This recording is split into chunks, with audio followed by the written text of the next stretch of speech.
মুখের আগে হাত চলতে কয়েকজন, এর মধ্যে মুসা আলাইহিস সালাম আছে না নাই? মালাকুল মাউত মানুষের আকৃতিতে অনুমতি না নিয়ে ঘরের ভেতরে ঢুকে গেল। ঢুকে বলে, আনা মালাকুল মাউত, আমি মৃত্যুর ফেরেশতা। তো কি চাও? জিতু আন আকবাদা রূহাক, আপনার রূহ কবজ করতে আসছি। কিন্তু মুসা আলাইহিস সালাম দেখতেছেন দিব্যি একজন মানুষ, আবার সালাম দেয় নাই, অনুমতি নিয়েও ঢুকে নাই। ওমিয়া, অনুমতি নিয়ে ঘরে ঢোকার দরকার আছে না নাই? মুসা আলাইহিস সালামের মেজাজ বড় গরম। উনি বললেন, কি করবি? কয়, আপনারে মারবো। কয়, এদিকে আয়। মালাকুল মাউত মনে মনে ভাবে, এতদিন সব মানুষগুলো আমারে দেখলে দিত দৌড়, আজকে মনে হয় আমারে দিতে হবে দৌড়। এক পা গায়ে দুই পা পেছায় সাহস করে সামনে গেলেন। আবার মুসা আলাইহিস সালাম দিলেন এরকম থাপ্পড়।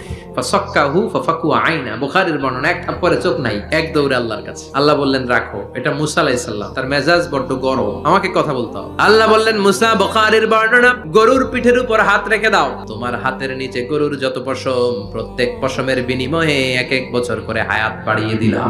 মুসা আলাইহিস সালাম অনেক চালাক নবী। উনি বললেন, আল্লাহ, আমার হাতের নিচে যদি গরুর 2000 পশম থাকে, তার মানে 2000 বছর হায়াত বাড়িয়ে দিলেন, কিন্তু এক্সট্রা হায়াত যখন শেষ হয়ে যাবে এরপরে কি হবে? আগে ওইটা বলেন। আল্লাহ বললেন, তুমাল মাউত, তারপরে তো মুসা মরতেই হবে, আসতেই হবে। সাইয়েদনা মুসা আলাইহিস সালাম বললেন, ফাল আনা, তাহলে আর দেরির দরকার নাই, এখনই আমি আপনার কাছে চলে যেতে চাই। মালাকুল মাউত মুসা আলাইহিস সালামের রূহ নিয়ে উড়াল দিলেন। সুবহানাল্লাহ। বাঁচতে পারছে?